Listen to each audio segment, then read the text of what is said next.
these items I put on eBay in one of my several eBay stores. Whatever profit I make is my full-time living. I've been doing it full-time for about 6 years now. So if you're doing it on the side, or if you want to scale this up to a full-time income, hopefully this channel gives you something to work with. When I first saw the brand, I didn't even think the comp because I've never seen it before, and you get the benefit from it.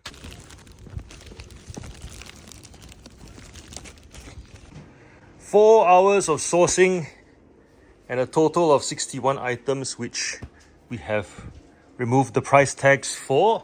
So go through what we picked up.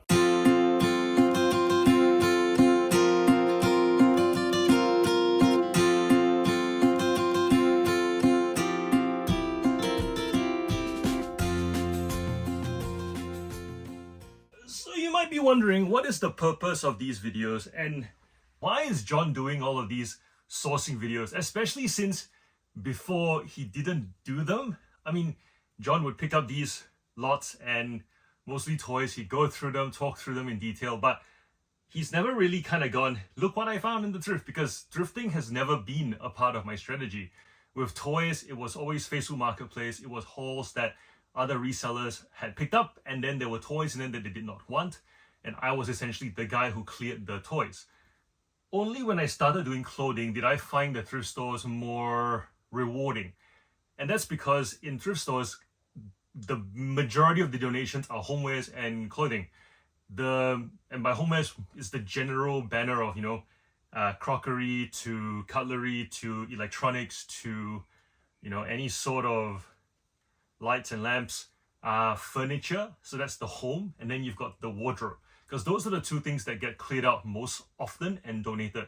In terms of toys, most people don't bother bringing them to the op shop because it's like, who wants this stuff? Whereas with clothing, there's more of a current sentiment, because it's the adults who are clearing it, not the kids. So usually with toys, Facebook Marketplace was the best place to get a collection of items that if I liked what I saw, chances are the majority of what I got was something that I could sell. To give you an example, I didn't need to have more photos of what was in a lot, because if the top layer of a tub was what I liked, there's a very good chance everything underneath was also something that I would sell in one of my several eBay stores for toys. So only recently have I started regularly hunting at thrift stores to kind of see for myself if this is something that I can do. And see for myself because as you all know, sourcing at thrift stores is random. And it's random because it's based on donations in the area. It's based on the staff's ability to process that stuff and also to price in a way that provides a margin for, leaves some margin for you guys to resell on eBay or whichever other platform you choose to sell on. So obviously, if you live in an area where there isn't a fit, where if there's great stuff but the pricing doesn't leave margin for you, or you live in an area where there's a lot of margin but the stuff just doesn't move on eBay and you don't really have any other platforms to sell on, then the category of clothing may not be for you, or at least you may not be able to get it to a place where it's a sustainable income source. So yeah, that's the purpose of these videos, to kind of show you what I get in my kind of area and my extended area. I generally don't go further than 20 k's from my house, and 20 kilometers, what's that in, for those of you guys who use miles wherever you are in the world. So I don't go that far. I know in fact, when I first started selling toys, I traveled a lot further. I think one day I drove something like 200 kilometers and filled up my whole truck doing all these pickups on Marketplace, driving all the way to the west side, all the way up to the north and back to where I am, which is in the southeast of Melbourne. But with clothing, I'm quite disciplined to kind of go, I'll cover this area in, 20 k's this way and then 20 k's in this direction, then in this direction from where I am. So today, I'm going to show you what I picked up. I think I hit 5 op shops in very close by to where I am. And you'll see what I mean. So let's go through it. The first thing is this. So this one I wanted to show you guys because when I first saw it, I was like, what is this? And they only wanted $2 for it as well. I love the fact that the new sticker is still on it. This is a Disney Resort Tokyo popcorn bucket. It was from one of those op shops that's like super dingy. They've got hangers that are kind of rusty. The whole place just looks dated, smells dated, is dated. They still staple price tags to things, which is a pain in the ass to take off. but we persist for profit, right? That's part of the hustle.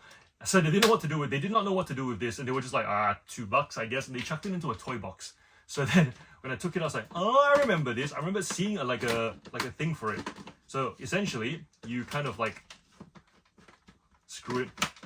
That's the torso, and then that's the bottom, because he has his bottom. Look at that.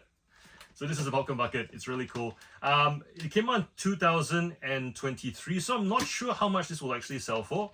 It's a cool item. We'll go into our collector kind of item store. It should sell Disney stuff that is unique and not general mass market common. It tends to sell. It's just a matter of to who and when. We have, ooh, there's a hinge. Does this open this way? We're still learning. Oh yeah, and then I picked up this bag of Bratz combs. So they had Barbies in the store that they wanted a lot of money for, but then this bag of random accessories. It was kind of a shame that there were Bratz. These are all Bratz combs. If you see star-shaped combs, they are Bratz. Oftentimes the Bratz collectors will not buy the doll if it's matched with the wrong comb. I know they're the fuss out of all the doll collectors, the fussiest bunch. I know you're here to watch this stuff, but context matters. And from what I understand, those of you guys who like my channel like having this kind of in a podcast type format anyways, meaning that the longer I talk for and if it all connects somehow and you're able to follow it whilst you're doing work, that's kind of what you're here for. You're not really here for me to kind of show you fancy B-roll and lots of cuts of my day. So I'm just gonna keep talking. So yeah, this was $2 for the combs. And considering that most of these combs, if I were to buy them separately on eBay, it would be between $2 to $5 plus shipping. These will help me to complete a lot of the Bratz stores that I've got that are currently still unlisted. So yeah, $2. What was it? Yes, so we've sold Disney Resort plushes before, and because they're exclusive, you have the ones that are exclusive to the resort, the ones that are exclusive to the cruises, the ones that are exclusive to different Disney parks as well. And usually, if you just put Disneyland, Disney Resort, and then exclusive in the title, there are people who literally have that saved. So they're just constantly looking for unique things to add to their Disney collection, so that when people come to their house, it doesn't look like they just went ham in Target. You know, they can at least say there's a story or whatever. Yeah, you get the idea. It's like people who buy Funko Pops, and if someone knows Funko Pops and they go to their house and they're like, oh, you just spent all that money at EB Games, it doesn't feel special. Or, you know, what's the American version? GameStop. But if they have the Loot Crate ones, then they have the ones that came out in conventions and the ones that they got in a swap from, you know, in a different country. And the story matters, and story is the price elastic component of value. Meaning, if you can attach a story to something, some would say sentimental value, some would say origin, you know, all that kind of stuff, that adds value. And it's usually value that only the person who paid can justify. So nobody's going to argue with that. You know what I mean? It's like if it can cost a lot of money to keep an old car, but if it's the car that you took your wife out for you took your girlfriend out for your first date, and she eventually became your wife. Your first kiss was there. You made love in the backseat, and you made your first child in that car. Like, it doesn't matter how much expensive it is to keep the car. No one's going to argue with the fact that you're keeping it for those reasons. Story matters. So, all that tangent off a popcorn bucket. All right, to the clothing. So, let's see. What do we got? First one. We have... This is Diana Ferrari. I don't normally pick up Diana Ferrari because it doesn't sell for very much. And it also doesn't sell very quickly. There's a lot of designs out there. But this one was the pure linen one. And I've never really... I don't see Diana Ferrari pure linen. I often see just like the basic evening kind of occasion office wear with that satin kind of polyester silk blend. And that stuff just common. So this one, linen tends to sell really well. And it sells quite quickly. So it's not about getting the high dollar with this brand. It's really just about getting the faster sale of those that sell with this brand. I know that when we look at comps on eBay, and some of you who have sold clothing for a lot longer than I have, and a lot of you have, because from what I understand, clothing is a very easy category to start reselling in. And compared to most of you guys, I'm the beginner. So really, I'm taking all my selling knowledge from years and years of selling toys and electronics and Well, I did sell NBA jerseys and sneakers, but the point being is I've got all that selling expertise, and it's just me applying those pattern recognition to clothing.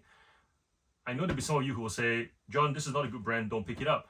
And that comment actually annoys me a little bit, because when you go on eBay, you can still see that there is sell-through. It's not the best sell-through, like it's bad general sell-through, but the fact that if there are 1,000 items listed and there's 100 that sold, if that 10% is something that you don't like, that's still activity that you can qualify for. So that's what I'm trying to say in terms of like, how do I figure out what's in that 100, rather than going, because only 100 of 1,000 I don't touch at all. Because back to the earlier point, we sell what we can get in our area. So therefore, I'm not going to go and pick up 100 of these every single week, but I'm curious to know and I want to learn. And the only way I'm going to learn is to either to study the comps and at the same time pick up and sell one for myself to see if I can add one sold to that 100 instead of blindly falling into the 900. So this isn't me hoping that 10% sell through is good enough. This is me wondering whether I know what is in that 10%. So that's what I'm trying to get at. Average cost of goods for this, we ended up paying, the notes are on that phone that's currently recording. It was like 230 something in total, and we have 61 items, so it was about $3.60 average cost of goods. So yeah, $3.60. So we got linen. Also, from my understanding, Diana Ferrari, the women who wear them are between that size 10 to size 18. So then usually anything that size 8 and below sells a bit slower. That 12 to 14 the sweet spot, but I might be wrong. And I'm happy for those of you who have sold this brand before to tell me whether that's the spot or not. We got this witchery dress. It's silk. I like silk dresses, and I think that there's a full market of people who just love silk slip dresses. So this is really pretty. It's also like an older style, but it will sell because every time I've picked up something like this that is like a bit of like a tapestry, kind of like contrast panel, you know, here are three designs here are three fabrics that will go well together. Let's figure out how to turn it into a dress kind of train of thought has sold regardless of the brand. If the brand has traffic on eBay, it has sold. That's what I'm trying to say. Not just any brand, obviously. Shein won't. So yeah, this should sell. I reckon it'll be $30. This is a David Lawrence dress. This is a size 6. It is very pretty. That's all I can say about it. It is new with tag. There was the other tag on it that was, I think it was $279 retail, but I ripped that off because the tag also had all the ballpoint pen writing of like, now it's 190, now it's like 90, and I think the person who bought it on sale and never wore it. So yeah, this should do quite well. It's very much like an office wear it out at night for an evening out kind of thing. David Lawrence is like that 30 to brand new with like $30 to $50 kind of thing, but the market for it is shrinking because it's like an older woman brand. Not an older woman brand, more a brand that is the demographic that like it or grew up wanting to wear it now in that 40 to mid 40s to like early 60s range. I think so. Let me know in the comments. This is the thing with ADHD. You say things and then you get into trouble. You know what? It's YouTube. Nothing's gonna be perfect. This stuff's not scripted. So hey, if I say anything inappropriate, let me know in the comments. I'll take it like a man. All right, Blue Illusion. Blue Illusion is very common. There's so much of it, and usually even the op shops are like, why do we keep putting it out on the floor? They view it as this thing that just sits for a while, and that's because they pump out a lot of product, a lot of prints, and it comes down to what is in that. You know, as in the Diana for everything, what's in that 10% is a fresh market kind of print, and it's 100% cotton as well. So it feels good in the hand, it is breathable, and I reckon it'll do well. There's a theme to it, like those Laura Ashley people who like, you know, holiday vibes. I'm not sure how much that will sell for. I'll let you guys know. I'll comment, I guess, when it sells, and I'll just write a comment below. This is Armani Exchange. Armani Exchange is interesting. There isn't much that sells on eBay in Australia, more in the European markets, more in the US, but there are still some that sell here, and the brand is still valid here, and they still have physical locations here. So I'm just going to put it up and see, especially at $3.60. I can't not put it up. This is like in as new condition. Look at that. Style doesn't look too dated. Forever New. It's like a snake skin looking polyester blouse, but it's got that high-low thing going for it. I don't understand these garments. I get that they look great and they provide presence when you're walking, but then when you sit down, I had a jacket. By the way, this is a man's perspective on women's fashion, right? I like a men's jacket where it's like the one that Neo and Morpheus, when they trench is what it's called, like the long ones. And I remember buying one because I saw all these guys have one when I was in banking, and they looked really cool. And then I bought it only to then sit down with it on, thinking to myself, damn it, I have to keep unzipping this thing, you know. And I just like to, I'm still warm. I've come into a place. I still want to stay warm. The place doesn't feel that much warmer than the outside. And I want to be able to sit down without having to hitch up the jacket or unzip the jacket. But then there's this constant thing of zipping, unzipping. So if you wear this, right, ladies, and you sit down, do you have to keep doing the, like, you know, the tuxedo flap thing, like that pianists do before they sit on the piano chair, before you sit down? Like, what's the deal? How do you functionally go about with this, like your day wearing this, without potentially kind of like sitting on it and then having it go like, you know, when you sit down without realizing? Especially since this looks really good with jeans. So therefore, jeans, denim would grip the fabric, wouldn't it? So if you sit down, it's like, doesn't it just pull? Let me know. Very curious to know how to functionally live with this. But it looks cool. This one, this is a witchery, like what they call this, bodycon. I bought this because I like the colors. That's the only reason I bought it. Still a valid brand, and I have not seen a witchery dress in a not natural color in a while. Like, I've seen a lot of them in browns. I've seen a lot of them in like the brown, beige, white, navy, black. I have not actually seen anything in this kind of green. So wondering if it stands out. Maybe it stands out like a sore thumb and it looks dated. I don't know. But it looks nice. And I know many girls who actually like this color scheme of, it's it looks like black and green, but actually it's black, green, and a bit of like midnight blue. And it's really soft and comfy too. So we'll see. What else? Ooh, this one. Vest. Cotton or linen? I think it's cotton. Let me check. Linen, sorry. Linen Q vest. Vests are quite hard to come by, especially non how do I describe this? Whenever I've seen vests, I see lots of leather, faux leather, and I see lots of like polyester nylon that feels like pork crackling, if you know what I mean. Where if you wear it, it doesn't feel comfortable. It feels like you have to like kind of like crack it and wear it into your shape. So I've not seen many of these, you know, really comfortable, breathable vests. So for those reasons, I picked this up because it should sell. Alana Hill. Oh, by the way, these are all from that dingy op shop as well, which is so bizarre. The fact that I've been there previously, there was a dress that I picked up that had this lace lattice running along the bottom hem. And when I came home, I realized that there were holes in it. And I thought, oh man, this place doesn't... Oh, that's right. It had like a chiffon kind of... it's the kind of dress you kind of dance with and you twirl, and all your layers kind of, you know, do the thing, you know, like it goes like that, and then it makes you look really cool. Only when I laid it on the ground to take photos of it. This is back when I used to do flat lay, which tells you how long it's been since I've been to that place. When the layers moved around, I was like, oh no, I see a hole. Why did I see the hole at the shop? Because of all the layers, you know, it's quite hard to tell in the store. We make mistakes when we pick things up. So I didn't want to go back. And then, so I just thought, you know what, I'm already there. I'm going to go in anyways, see what I can find. It was surprisingly very rewarding. Once again, a nod to the fact that sourcing at thrift stores is random. It's a random thing. So yeah, dated Q linen viscose vest. This is an Alana Hill skirt. This one, I think there was a tag on it that I cut off because the tag was weird. But yeah, essentially it's new without tag. Very, very cool. Alana Hill is an interesting brand. I feel like the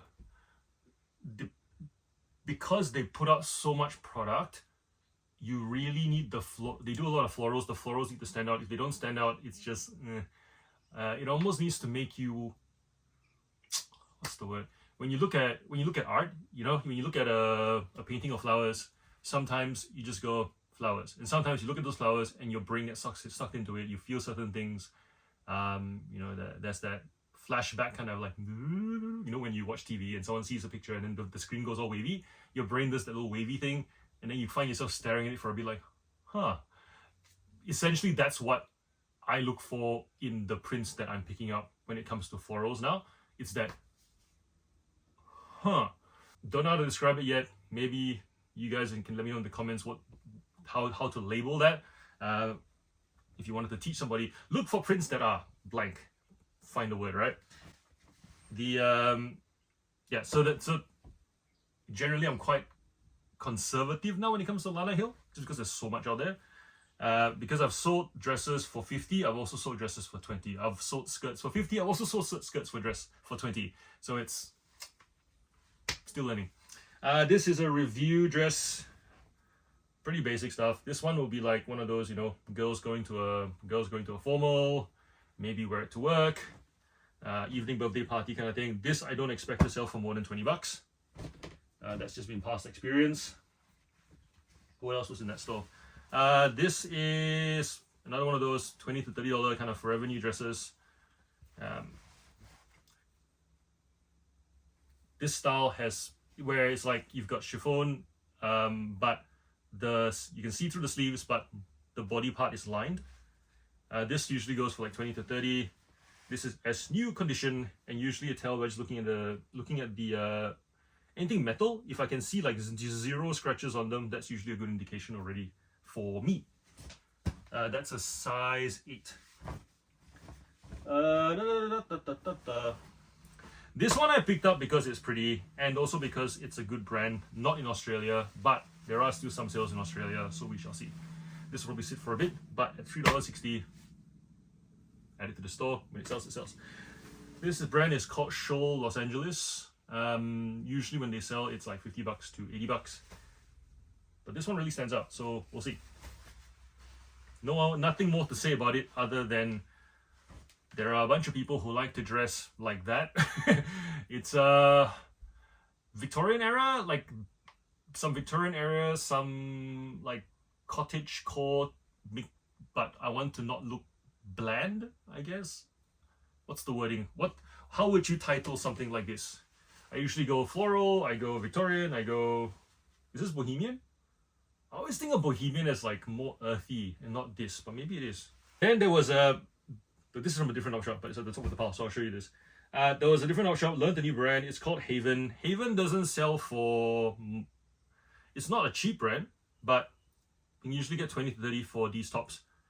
And compared to the comps that I'd seen sell for around that 20-25 mark, these are nicer and the prints stand out more. So this is one. They've got nice like adjustable buckles, tags, whatever these things are. That's one, and then 2. And Jen said she'd wear these if they were in her size, but they're not. So yeah, learned a new brand. What else did we see there? Oh yeah, Super Dry Polo. Pretty brilliant, brother, this one. Super Dry, I find the sizing does run small, like 2XL. This is a 2XL in Super Dry, right? Notice how it fits me kind of, just. Like it's a little bit too big for me. So the shoulders, you know, running a little 2 centimeters wide. So this is 2XL, Super Dry. This is supposedly, this is 3XL Nike. Big difference. Yeah. So Super Dry does run a little bit small. So when you list them, please put measurements. Don't just assume that, you know, all men's sizes are the same. The other thing with Super Dry I find is if it's just plain with a logo, it doesn't do as well. Then there usually is a little bit more detail to it, which in this case is we've got the little tag down here, bigger logo here. They do big logos. They also do big obnoxious logos. Big logo is okay. Big obnoxious logo, I find Super Dry a little bit tacky. Not many brands can get away with big obnoxious logo. Polo Ralph Lauren, one of the few exceptions that can. But yeah, and most other brands that have these giant obnoxious logos on the chest just doesn't do well. Which in this case, I quite like the fact that it's kind of muted, like navy on light blue. This should sell for between 20 and 30. Doesn't even smell like op shop yet. Speaking of obnoxious logos, Polo Ralph Lauren. This is for kids, 14 to 16 years old. This one is in excellent condition. It is authentic. It's got giant obnoxious logo, more giant obnoxious logo, giant obnoxious logo. But the color is good. The color is classic. This one will sell for between 20 and 30 bucks. Don't be afraid to pick up kids clothing. Whilst there are plenty of options for kids clothing, and usually even if kids want certain clothing, parents will just go, you know what, you like Paw Patrol, I'll get you whichever Paw Patrol I can find. Usually go the cheapest one. There is a good spread of parents who are willing to pay up for their kids to look good and reflect them, usually. So if you happen to see kids clothing, do your comps. Not every valuable adult brand translates to a valuable kids brand. Polo Ralph Lauren's one of them, Seeds another one. Gap Kids does alright. Ted Baker Kids, not really. Do your research. You'll thank me later. And the best part about it is there's a lot of good quality kids clothing in the op shops that people don't pick up. The reason is because it just gets donated because it never got worn. You know, all the stuff they got given as birthday presents that are better than the stuff that parents would buy. Parents will go, oh, I don't have anyone to give this to. Or even if I did, I'm not the type to want to assume people want my hand-me-downs. People overthink things. Ends up being too hard, gets donated, and you get the benefit from it. The other day we picked up 4 Country Road dresses. Country Road is another brand as well where the kids' clothing does quite well. 4 Country Road dresses where one of them was like an embossed logo, one of them was there was like unicorns and rainbows on like a pink dress. And it was like a cotton, but the cotton was like a muslin cloth. The kind of cloth that you use to swaddle babies in. It's like super comfortable, super breathable, very eczema friendly. So yeah, they've got all these amazing fabrics that they use for kids clothing. If you do see a good, and by the way, good fabric sticks out like a sore thumb for kids clothing more so than adult clothing. Because with adult clothing, you can have a whole bunch of leather jackets, right? And unless you're a pro at spotting or like genuine leather, you're pretty much going through each one and looking at tags going, is this genuine leather? Is this fake leather? Is this vegan leather? But with kids clothing, you can tell the bad stuff from the good stuff a mile away. So if you're just looking at the right, you'd be like, yep, that's a good dress. Pull it up. Yep, it's organic cotton. So just saying, give it a go. And you won't have much competition either because not many people are actually looking for kids clothing. This is we're still doing Grubby Op Shop, by the way, just so you know. Grubby Op Shop that I haven't been to in a long time, and it's also not as big. It was the smallest op shop out of all the op shops, and this is to that point about being random. New with tag, Polo Ralph Lauren, like shirt dress, tennis dress. This one should sell for about 40 bucks. This is for kids size 8 to 10.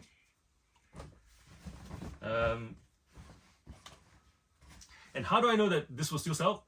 I hang around a lot of 8 to 10-year-olds because that's the age that my kids are, and that's what their parents do dress them in, and that's what they're asking for. And when they're 8 to 10 years old, they're at that age where they watch enough TV, they kind of access to social media, and they already kind of know what they want, and they're starting to say no to certain things. So the fact that I still see that being worn in like, when we go on camping trips, when we go on holidays, I'm like, yeah, all right, still current, we'll sell. This is a Rip Curl bikini top. Has a tag on it. Not sure much it'll sell for. Picked it up anyways. Very much of a test situation. Are we still done with Grubby Op Shop? This wasn't Grubby Op Shop. This also wasn't Grubby Op Shop. This was Grubby Op Shop.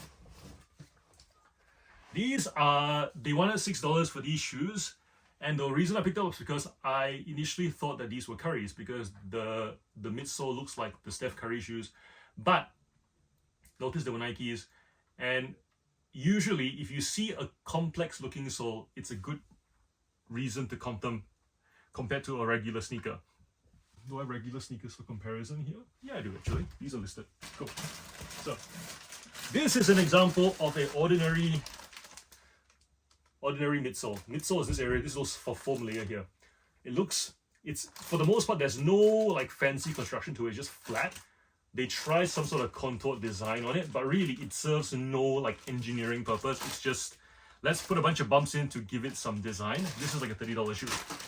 Brand new, it was only 70. This, on the other hand, looks like some engineering thought has actually gone into the into the cushioning, into the lift after you step, into the roll of the heel. This is the Infinity Run 4. It retails for $300. In this condition, if I don't clean it, it'll still sell for $50. We paid $6, but I'm gonna try and clean it anyways, because if you look at it, it's in very, very good condition. It looks like this person tried running once or twice and then decided, and it doesn't look like they ran on a wet day either. So so these should sell for, I'm hoping to get $100 for it once I clean it up. But really, if someone pays me $50 in a week, I'll still take it because we only paid $6. So yeah, good indicator. Dingy Op Shop. Anything else from the Dingy Op Shop?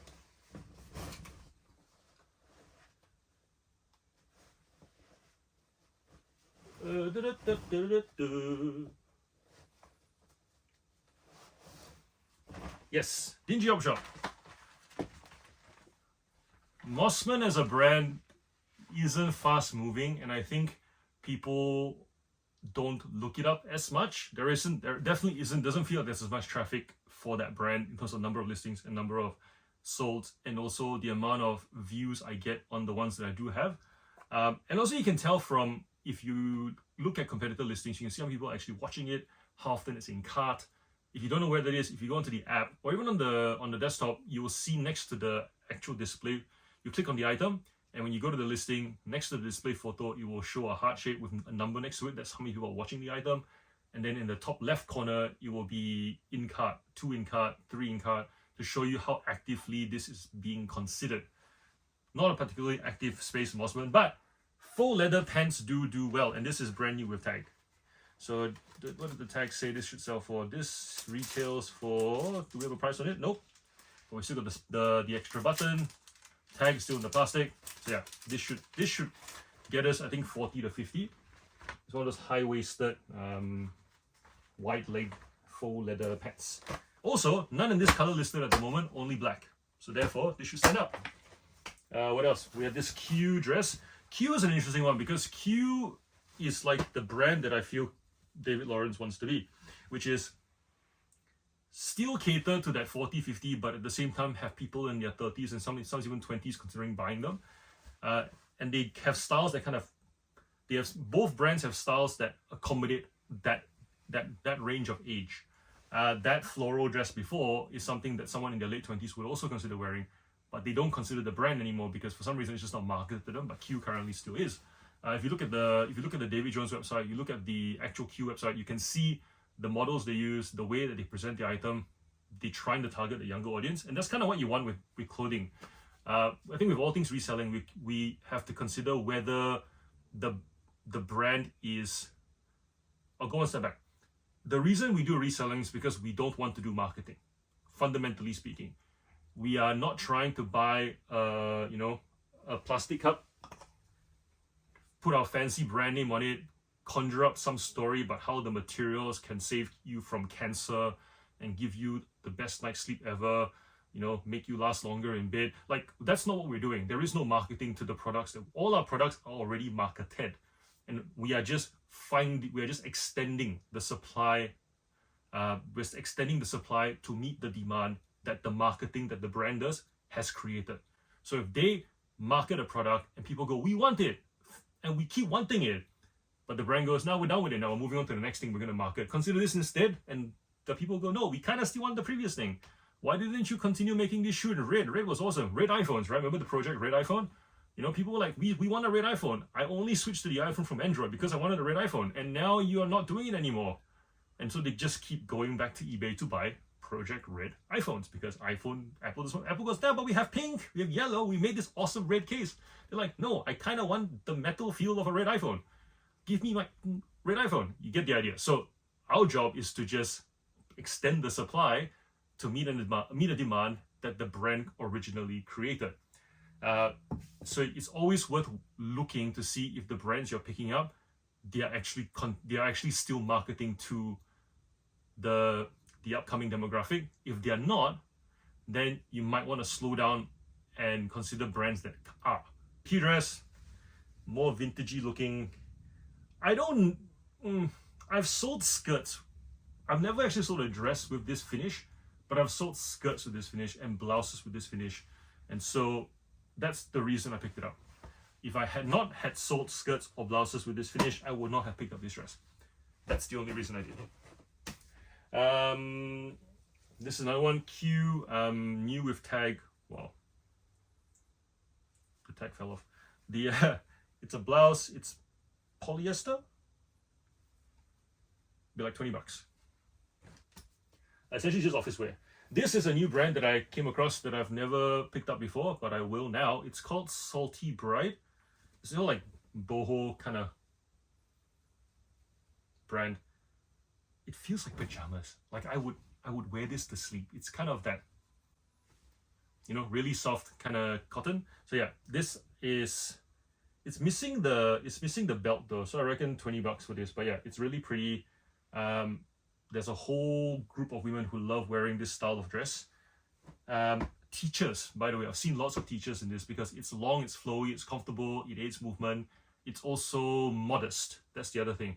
There's so much, like, if you wear something like this, as a teacher, you're constantly having to, if you're squatting down to pick something up for a kid, you have to squat down a certain way. You can't sit and stand too quickly, because what if the dress doesn't move with you, the material it's not forgiving. Whereas something like this, right? I've seen teachers where they'll squat down and the dress just kind of falls with them. So it covers, they get up, it's light, doesn't hook on anything, it's breathable, it aids movement. So yeah, many reasons beyond just the style to pick up dresses like this. Yes, so just as we were about to be done at Dingy Op Shop, we went to the men's t-shirt section, because as you guys know, I'm not much of a men's clothing seller. I find men's clothing quite boring, because women's clothing, so much more that goes into it. But yeah, they had these are KSCY, which is Kiss Chasey, brand that is for men who would like to be youthful and wear mohawks and have chunky diesel watches and have ripped jeans and drive muscle cars or motorcycles and wear multiple rings and bracelets and go to the gym with their bros.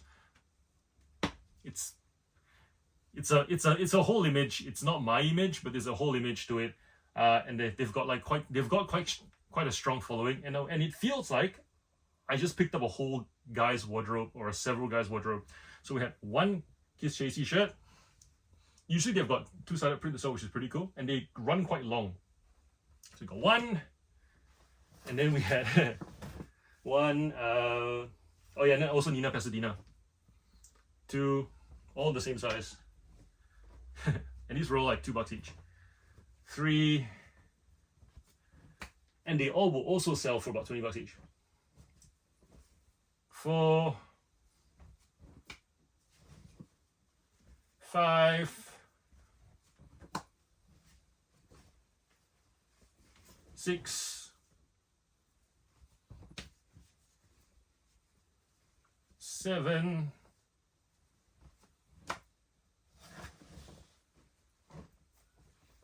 8,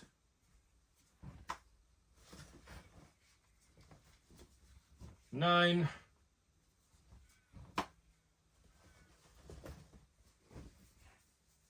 10,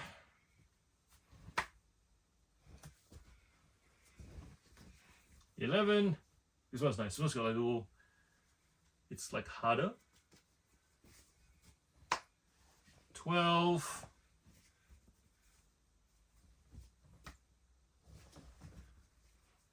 13. Yep, they make tanks too.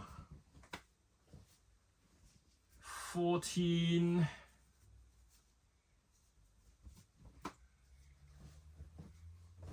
15. 16, 17. How cool is that? In my however many years of reselling, well, and also in my last year of sourcing clothing, I have only ever had this experience of clearing out a wardrobe, so to speak, from an op shop 3 times. The first time was a bunch of, no, 4 times. The first time was a bunch of Holden's Motorsport polo shirts and button-up shirts that the ladies put out, and I picked it up the same day. This is before I built any rapport with the op shops. They didn't even know who I was. And I brought it to the counter and they said, oh, we're thinking about those. So that was the first time. Second time was when I went to a different op shop and there were those Team DeWalt, Team Frosty V8 Supercar shirts and vests and stuff. I think I showed you guys that in one of the lives we did. So that was the next one.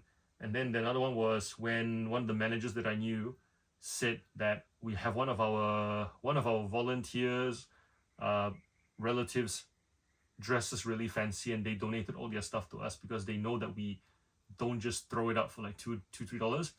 Long story short, it was like Scanlan Theodore, Hugo Boss, Moss and Spy, and they were like $10 each. So that was a good deal for me. That was like clear a whole wardrobe. And then this is the 4th time. That's just random. This is when the random works in our favor. But as you guys know, I hit up like 4 or 5 spots every single week.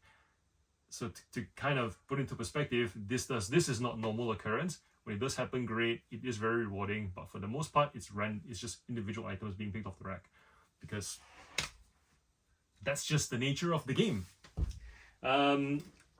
So that was Dingy Op Shop. Then we went to another place and we had New With Tag review. This is actually a bit of a dated style. It's a $200 dress. It's a dated style, but it is very much the kind of dress you wear dancing. So, and how do I know this? Am I a dancer? No. Are my parents dancers? Yes. And every time I see dancing videos of like them, and not just like old people dancing, just like dancers in general, that's the kind of style I dress. So, should sell. This one is, I think, Kukai. Is it Kukai? Pet peeve. Wrap dresses. Where's the front? Where's the back? Yeah, this is Kukai. It's a wrap dress. Nothing much more to say about it. It's comfortable. It's light. It's got that kind of almost like velvety kind of feel to it. Kukai dresses for me have sold between 20 and 30 bucks. I have not been able to get anything more than $30 for them. Something I'm doing wrong, I don't know, because they retail for a lot more than that. But I feel like depending on it's not as straightforward as if a brand sells $200 brand new, you will get this much. Different brands have different falls from grace. It's very similar to cars, I think. Like, there are cars that hold their resale value and cars that don't. So Kukai is one of those where if I can get it for like $2, I'll always pick it up because I know that they'll sell for between $20 and $30. But when the store wants to charge 10 to 20 bucks a dress, and there are some that do, it's just like, Sportscraft. Sportscraft I do pick up because they do sell, but I now am more mindful of the fabrics used and also the sizing. This is a size 14. It's also got white polka dots on them, which is really cute. What else? Lisa Ho skirt. Lisa Ho, not much activity on eBay, but the activity that is there is worth being part of, in my opinion. So therefore, I know that they do lots of like basic skirts. So I wouldn't pick it up if it was like just a basic black skirt. But this one, leopard print. It's got a little leather patch there. It's got some stitching on the side so that you can see that as well. And it's quite like a thick material too, and there's a lining underneath. So for those reasons, I thought, you know what, should sell. What is this? Jack Daniel's shirt, bread and butter. Proud Poppy. There we go. Should sell for about 20 bucks. This is Gustin. The comps are mostly in the US, UK, and in Japan. And they do sell for that $100 kind of range. Only a couple of comps in Australia. I'm probably going to end up shipping this overseas. The thing I like about this is that the buttons, and what I'm learning with jeans is that you've got either the thing that stands out is there's a design on the where the belt goes in, the belt straps, or there is some sort of thing that you can look on the inside that tells the story of it or the material of it or whatever.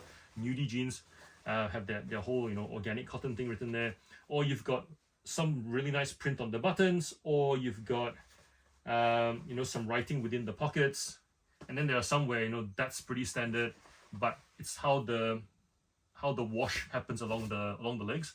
This one, the butt is, when I first saw the brand, I didn't even think the comp because I've never seen it before, but then once I touched the buttons, I was like, ooh, these are actually really good buttons. I'm not sure if you can tell, but I'll bring it closer. They are thick. They're so thick. Look at that. They just feel good in the hand. So this is Gustin. That's what the brand looks like. It's on the inside. So yeah, picking it up.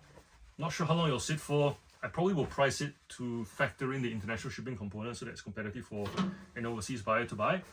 This color isn't listed on eBay at all, so we shall see. Sizing wise, this is a 33. If any of you guys have actually sold Gustin before, let me know. Is it a good brand worth picking up? Should I pick it up again? Should I not?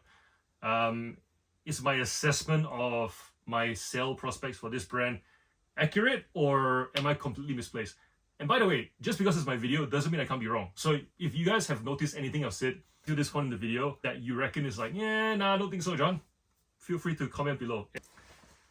This is G-Star, pretty standard. So G-Star row jeans, be like 40-50 bucks. This is Gorman dress. I like Gorman. Gorman's pretty.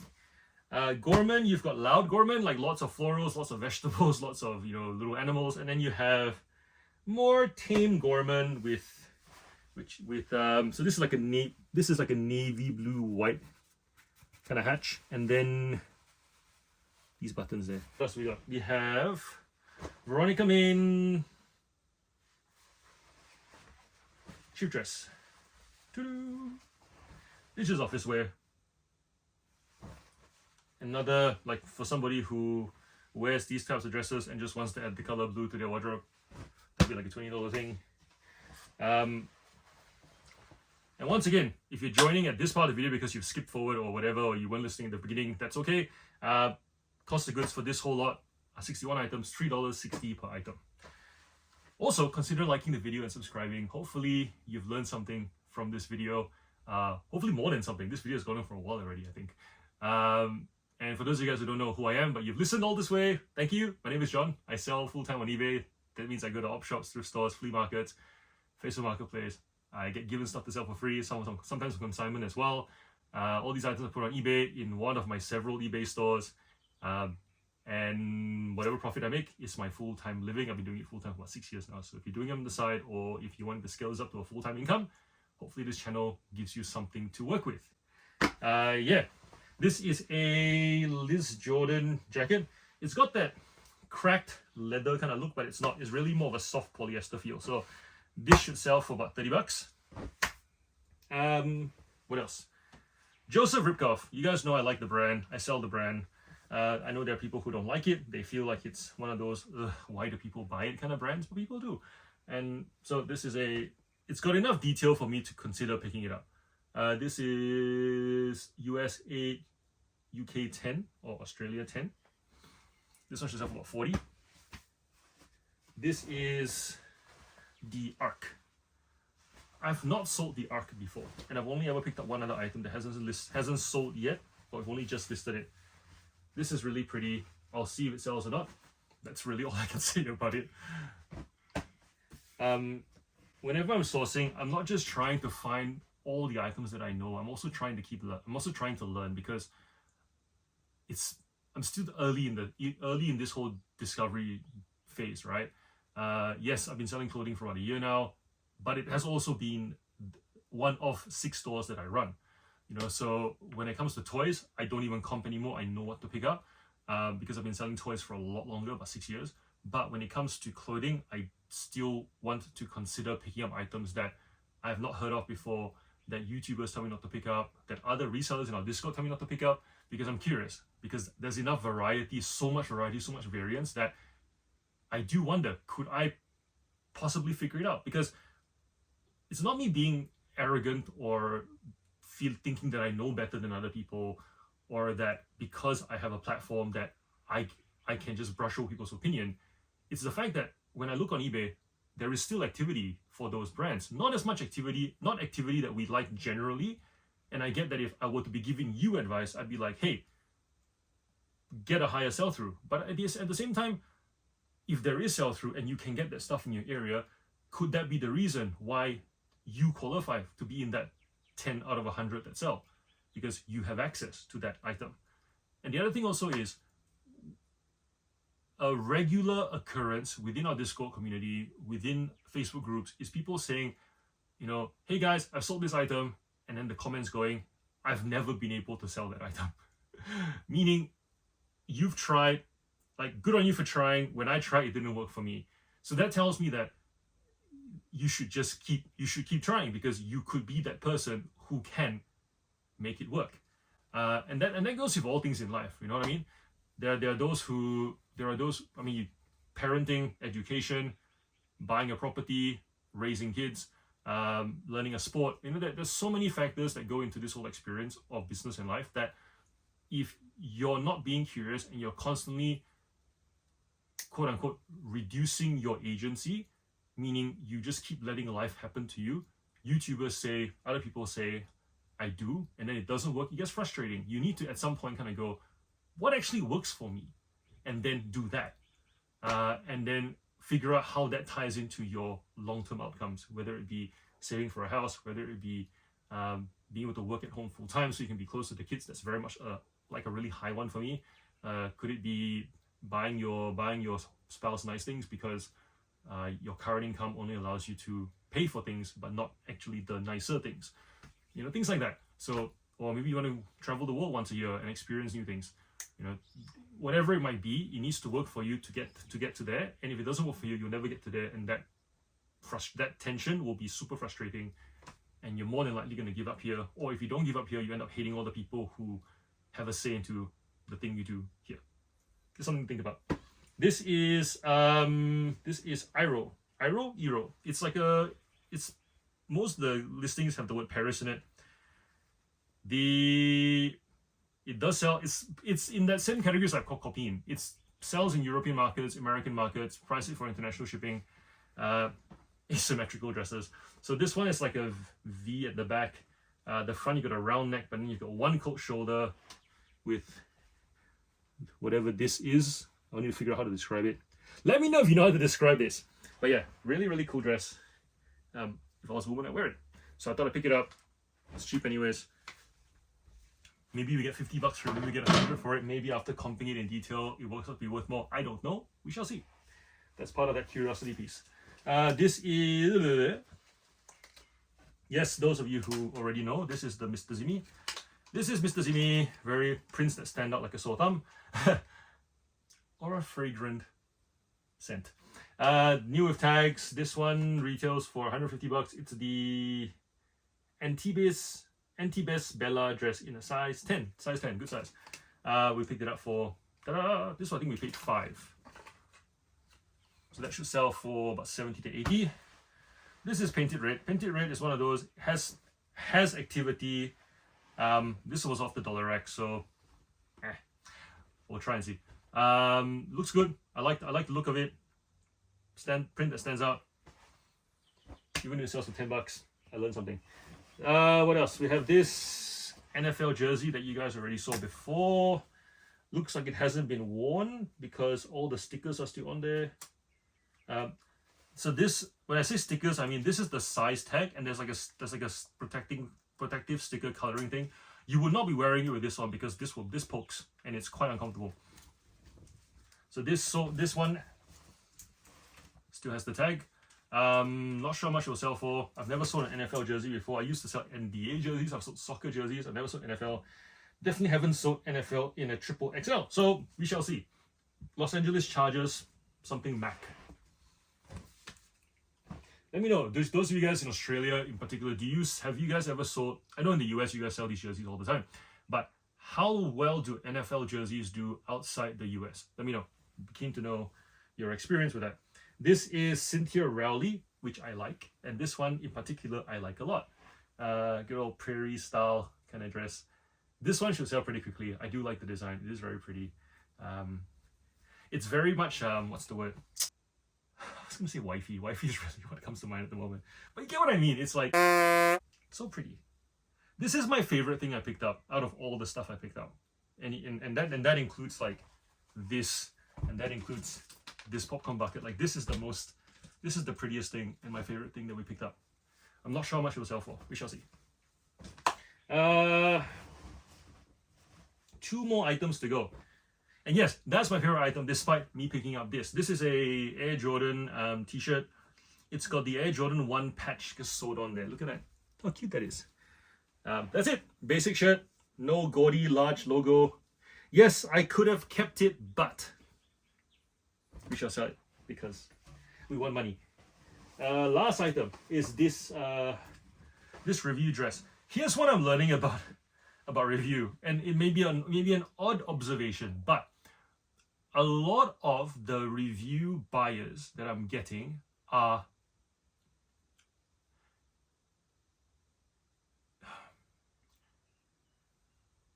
I'm gonna say curry because that's just the Indian, Sri Lankan, Pakistani that demographic, right? And I've a feeling, and then so I'm wondering like why? How do I look for something that would appeal to that demographic? And really, what it comes down to is, would you wear it to an Indian wedding, or would you wear it to like a Western Diwali? Which means, you know, we're not gonna do the full Diwali because I've grown in Malaysia. We do like we do Diwali, we got Deepavali back there, where it's like the full. I forget the word of the, like, it's the full sari and everything.